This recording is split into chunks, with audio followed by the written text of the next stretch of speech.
Hello दोस्तों, नमस्कार, जय हिंद, सत श्री अकाल। स्टॉक साई फैमिली में फिर से आपका बहुत बहुत स्वागत है। फ्रेंड्स, आज के वीडियो में हम फिर से बात करने वाले हैं IRFC शेयर की, यानी कि Indian railway finance corporation limited share की।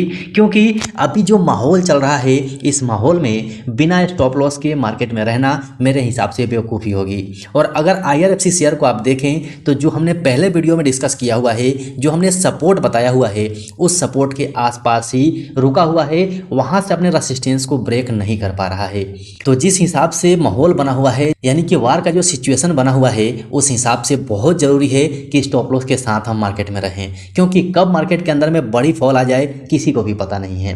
देखिए, ये मेरा अपना सोच विचार है, बाकी आप बिल्कुल आज़ाद हैं। आप मेरी बात माने या ना माने, आप बिल्कुल आज़ाद हैं, आप अपनी मर्जी से सोच सकते हैं। लेकिन मेरा फ़र्ज है, क्योंकि स्टॉक साई फैमिली मेरा है, तो मेरे दिमाग में जो बातें आती है वो आप तक पहुँचाना। लेकिन आपसे रिक्वेस्ट यही करता हूँ कि अगर आपको वीडियो पसंद आए, अगर मेरा सोच सही लगे, तो वीडियो को पक्का से लाइक कर दीजिएगा। और चैनल पर नए हैं तो चैनल को पक्का सब्सक्राइब कर लीजिएगा, बेल आइकन को ऑन कर लीजिएगा।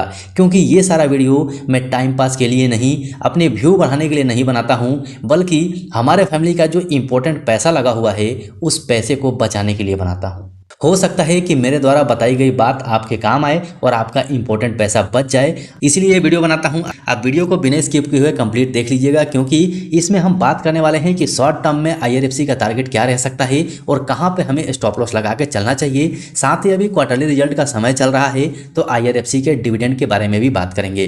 क्योंकि पीछे अगर हम बैक में जाके देखते हैं तो IRFC ने डिविडेंड दिया हुआ है। इससे पहले हम देख लेते हैं कि IRFC को अगर हम एक महीने में देखें तो अच्छी खासी गिरावट इसमें हो चुकी है। यानी कि आप देखेंगे तो पूरे एक महीने से लगभग एक रेंज में ही ये घूम रहा है। यहाँ से ऊपर भी निकलना मुश्किल हो रहा है और यहाँ से नीचे भी जाना मुश्किल हो रहा है। यानी कि एक रेंज में IRFC पड़ा हुआ है। लेकिन इसी को अगर हम 6 महीने में देखते हैं तो 178% का शानदार रिटर्न दिया हुआ है। अब आप इस चार्ट में देखिए, इस चार्ट में आपको ये जो लेवल नज़र आ रहा है, ये बहुत इंपॉर्टेंट है। इस लेवल को क्रॉस करना IRFC को बहुत ज़रूरी है। इस लेवल को क्रॉस करके बाहर निकलेगा तभी आपको अच्छी मूव मिलेगी। यहीं से अगर हम एक साल में बात करें तो 259% का शानदार रिटर्न दिया हुआ है। 5 साल में आप देखेंगे तो 209% का रिटर्न है। इसके पीछे जाने की कोई ज़रूरत नहीं है, क्योंकि ज़्यादातर रिटर्न आपको इसी लेवल में मिला हुआ है। यहाँ पर भी इसने बहुत ज़्यादा टाइम पास किया है, उसके बाद यहाँ से बाहर निकला है। यानी कि टोटली हम ये कहें तो इसका अच्छा रिटर्न लास्ट के 6 महीने के अंदर ही है। तो चलते हैं हम चार्ट पैटर्न पे और वहाँ से देखते हैं कि इसका स्टॉप लॉस हमें कहाँ लगा कर रखना चाहिए और इसका शॉर्ट टर्म में टारगेट क्या हो सकता है। उसके बाद बात करेंगे कि डिविडेंड स्टॉक में मिल सकता है। सो फ्रेंड्स, फाइनली हम आ चुके हैं IRFC के हावरली कैंडलस्टिक चार्ट पैटर्न के ऊपर में। आज हम हावरली कैंडलस्टिक पे बात करेंगे, क्योंकि हमें यहाँ पर शॉर्ट टर्म टारगेट निकालना है, साथ ही स्टॉप लॉस के बारे में भी बात करना है, ध्यान रखिएगा। तो ये चार्ट आपके सामने में है। इस चार्ट का आप हाई देख सकते हैं, 92 रुपीज़ का हाई है। उसके बाद मार्केट आपको एक रेंज में नजर आ रहा है, यानी कि इस रेंज से बाहर नहीं निकल पा रहा है। तो इसमें स्टॉप लॉस की जो बात है, तो स्टॉप लॉस अगर हम देखें तो इसका पहला जो स्टॉप लॉस आपको निकल के आएगा, इस लेवल पे निकल के आएगा। यानी कि यहाँ पर आप देखें तो बहुत ज़बरदस्त सपोर्ट है।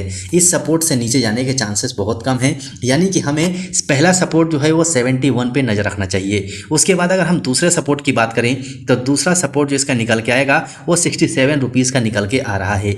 यानी कि यहाँ से 67 रुपीज़ तक भी आ सकता है। लेकिन यहाँ से शॉर्ट टर्म में हमें टारगेट क्या मिल सकता है, वो आपको इस चार्ट में नजर आएगा। सो यहाँ से शॉर्ट टर्म में अगर हम इसका टारगेट देखें तो आपको बहुत आसानी के साथ 85 रुपीज़ का टारगेट मिल सकता है।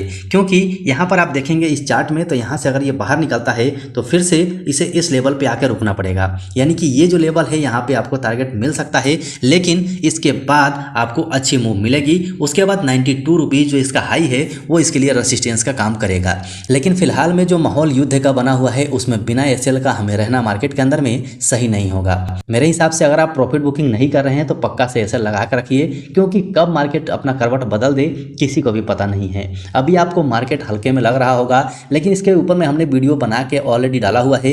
ये वीडियो अगर आपने नहीं देखा है तो पक्का से जाके देख लीजिए, क्योंकि अगर आप न्यूज़ देख रहे होंगे, न्यूज़ से अपडेट होंगे, तो आपको पता चल रहा होगा कि ये युद्ध बढ़ते हुए आपको नजर आ रहा है। यानी कि पूरा दुनिया 2 पार्ट में डिवाइड होते हुए आपको नजर आ रहा होगा। तो बहुत बड़ा इम्पैक्ट पड़ भी सकता है। ऐसा नहीं है कि इंडियन मार्केट के ऊपर में इसका इम्पैक्ट नहीं पड़ेगा, पड़ सकता है, ये आप ध्यान में रखिएगा। अभी का समय प्रॉफिट बुक करने का समय है जो मेरे हिसाब से है। बाकी आपकी अपनी मर्जी है, आप कर सकते हैं जो भी आपको करना है, लेकिन मेरे हिसाब से अभी आप प्रॉफिट बुकिंग करते चलिए और जैसे ही मार्केट नीचे आता है तो वहाँ से आप फिर से बाय करके चल सकते हैं। यानी कि जब जब ऊपर जाए तो प्रॉफिट बुक कीजिए और जब नीचे आए तो वहाँ पर बाय कीजिए। ये मेरे हिसाब से स्ट्रेटजी सही रहेगी। आप अपने हिसाब से सोच लीजिएगा क्या करना है। ये मेरा अपना सोच है जो मैंने आप तक पहुँचा दिया है। तो चलिए यहाँ से अब हम बात कर लेते हैं IRFC के डिविडेंड की। अब डिविडेंड हिस्ट्री में अगर आप आके चेक करेंगे तो इसने डिविडेंड दिया हुआ है, यानी कि सितंबर 2023 के अंदर में भी इसने 70 पैसे का डिविडेंड दिया था। 11/2022 में भी इंटरिम डिविडेंड दिया था जो कि 80 पैसे का था। फिर सितंबर 2022 में ही 63 रुपीज़ का डिविडेंड दिया था और 11/2021 में 77 पैसे का डिविडेंड दिया था और फरवरी 2021 में ही 1 रुपये का डिविडेंड दिया था। यानी कि डिविडेंड भी लगातार दे रही है, तो आगे आपको डिविडेंड भी मिल सकता है क्योंकि कंपनी बहुत अच्छा खासा रिटर्न दे चुकी है, बहुत कम टाइम में बहुत अच्छे खासे रिटर्न में है। तो इसका क्वार्टरली रिजल्ट भी अच्छा आ सकता है। जब क्वार्टरली रिजल्ट अच्छा आएगा तो डिविडेंड भी आपको अच्छा मिलेगा, ये संभव है, इसमें कोई दो राय नहीं है। सो वीडियो पसंद आया हो तो लाइक कर दीजिएगा। चैनल पर नए हैं तो चैनल को सब्सक्राइब करके बेल आइकन ऑन कर लीजिएगा।